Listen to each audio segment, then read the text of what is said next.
What if I told you that one of Europe's most ordinary cities once had a skyline so impossible it shouldn't exist? Hundreds of stone towers, some nearly 100 meters tall, built in an age that shouldn't have known how. And then, almost all of them vanished, not destroyed by war, not erased by time, just gone. So the real mystery isn't how they were built, but why someone didn't want you to remember.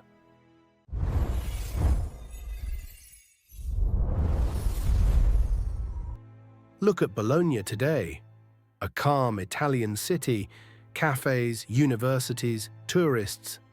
But rewind 800 years. This was a forest of stone, a skyline of 180 towers, some nearly 100 meters tall, rising out of a medieval world that, according to official history, barely had the engineering capability to build cathedrals, let alone skyscrapers. And we must ask, who builds 180 defensive towers in a city that was not under attack? Who had the money, manpower, and engineering to raise a skyline that rivals Manhattan?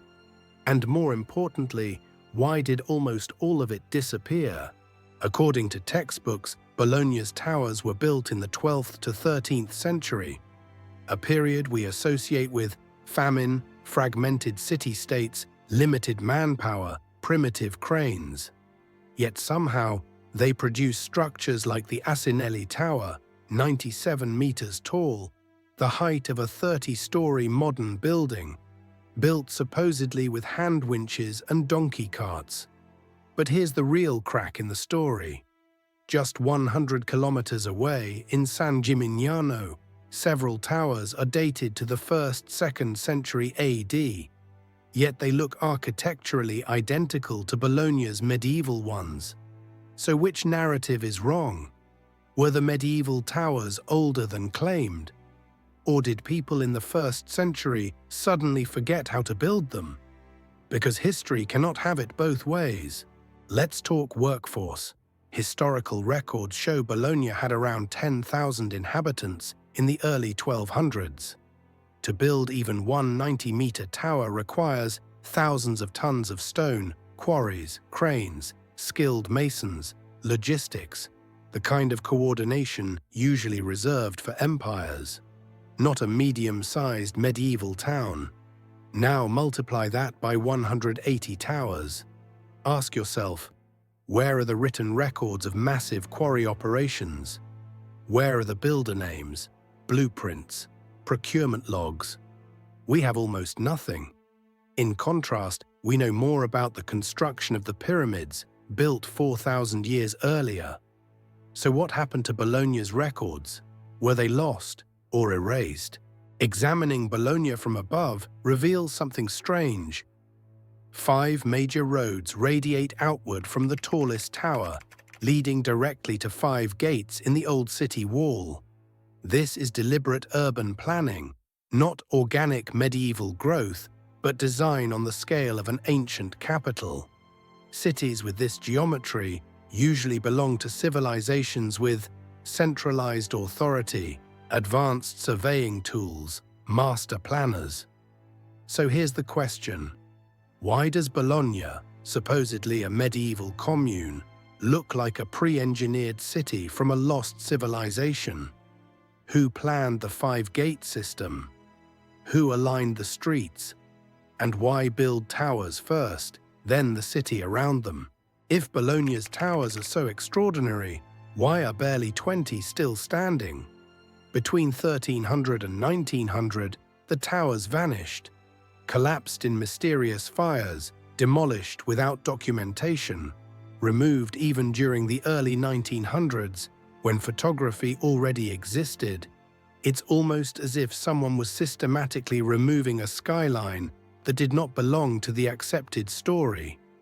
And this is not unique.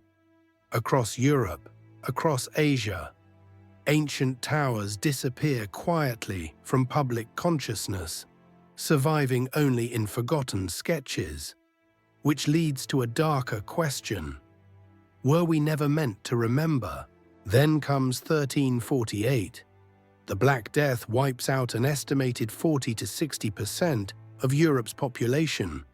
But here is the historical anomaly few discuss. The plague did not just kill people, it killed memory. After the plague, Europe's architecture changes dramatically. Tower construction stops, no new skyline rises. The tower culture, whether defensive, symbolic, or functional, dies instantly. Why? A civilization capable of building dozens of vertical stone structures simply forgets how. Or was the plague a historical reset, one that erased technologies, cultures, and entire urban blueprints? Because Bologna is not alone. In the Himalayas, Tibet, Sichuan, stone towers rise out of mountainsides, dated 500 to 1800 years old. But here's the strange part: built in places with no roads, no heavy tools, no explanation from local tribes, no written records. Some towers match Bologna's proportions almost exactly. Different continents, different cultures, same technology. Unless these towers were remnants of a larger, older architectural tradition, one that spanned continents before history was rewritten. And if that is true, then Bologna's towers are not medieval curiosities.